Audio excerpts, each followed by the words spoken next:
তীব্র তাপপ্রবাহের পর এবার ভয়াবহ দাবানলের কবলে স্পেনের কিছু অঞ্চল। আলমেরিয়া প্রদেশে ছড়িয়ে পড়েছে দাবানল।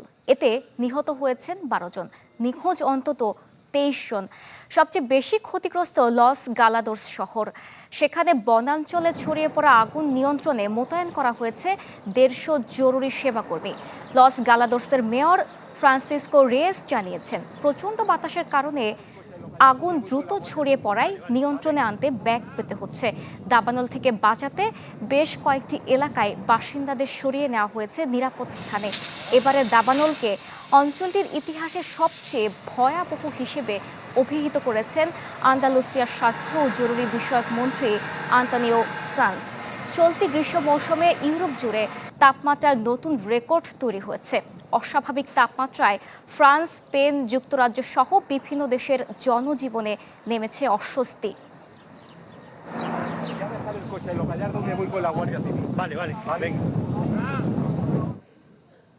তীব্র তাপপ্রবাহ ও ভয়াবহ দাবানলের খবর জানাতে স্পেন থেকে যুক্ত হচ্ছেন সহকর্মী তৌফিকুর রহমান। তৌফিক, দাবানল আর তাপপ্রবাহের সর্বশেষ কি তথ্য আছে আপনার কাছে, আমাদের জানাবেন। বুসরা, আপনাকে ধন্যবাদ। আপনি জানেন যে ইউরোপ জুড়ে কিন্তু তীব্র তাপপ্রবাহ চলছে এবং সেটা চলমান রয়েছে, এবং তার মধ্যে স্পেন কিন্তু অন্যতম।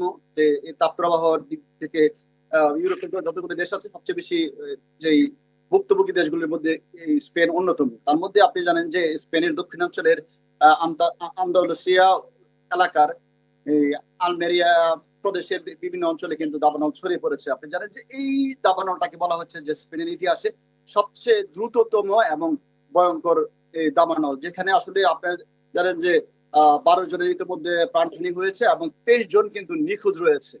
এবং এই দাবানলটা আপনি জানেন যে এই দাবানল মাত্র 2 ঘন্টায় প্রায় 15 কিলোমিটার জায়গা কিন্তু জুড়ে ছড়িয়ে পড়েছে। তীব্র বাতাসের কারণে আসলে এটা হয়েছে বলে ধারণা করছে কর্তৃপক্ষ। এবং যেটা বলবো যে এই যে কারণটা হচ্ছে যে মৃত্যু ঘটনাটা ঘটেছে, এটা মূলত মূল কারণটা হচ্ছে যে যারা আশ্রয় কেন্দ্রে ছিল, যারা নিরাপদ আশ্রয় কেন্দ্রে ছিল, তারা আসলে ভয়ে পালানোর চেষ্টা করছিল গাড়ি নিয়ে। তো আমরা যতটুকু খবর পেয়েছি যে 4 জন কিন্তু গাড়ির ভিতরে অগ্নিদগ্ধ হয়েছে, এবং এমন এতটাই দগ্ধ হয়েছে যে তাদেরকে কিন্তু আসলে চেনা যাচ্ছে না। এই কারণে কিন্তু ডিএনএ টেস্ট করার কথা বলা হচ্ছে। এবং পরবর্তীতে আরো যে 8 জন, তারা কিন্তু গাড়ি ছেড়ে পালানোর চেষ্টা করছিল হেঁটে হেঁটে, কিন্তু তারা আসলে আগুনের কবলে পড়ে যায়, যে কারণে তাদেরও মৃত্যু হয়েছে। কিন্তু এই 12 জনের মধ্যে একজন হচ্ছেন স্পেনের নাগরিক এবং অন্যরা হচ্ছে বিদেশি নাগরিক বলে জানা গেছে, যতটুকু এই পর্যন্ত জানা গেছে। আর 23 জনের আসলে খবর এখনো পাওয়া যায়নি।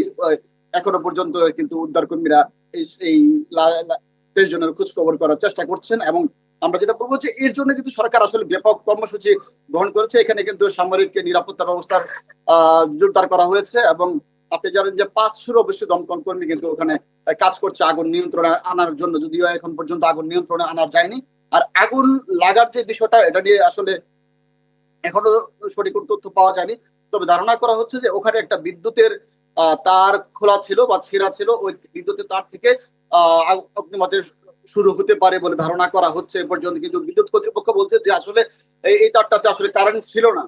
এর কারণে আবার নতুন করে আসলে তদন্ত চলছে। মনে করা হচ্ছে যে যেহেতু ওই অঞ্চলে প্রায় 42 ডিগ্রি সেলসিয়াস তাপমাত্রা ছিল, এতে করে শুকনো পাতা থেকে আগুন লেগে যেতে পারে বলে ধারণা করা হচ্ছে।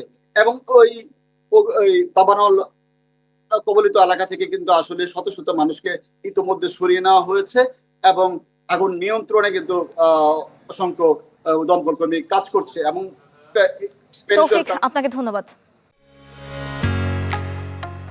ঢালাইয়ের সেরা প্রিমিয়ার সিমেন্ট।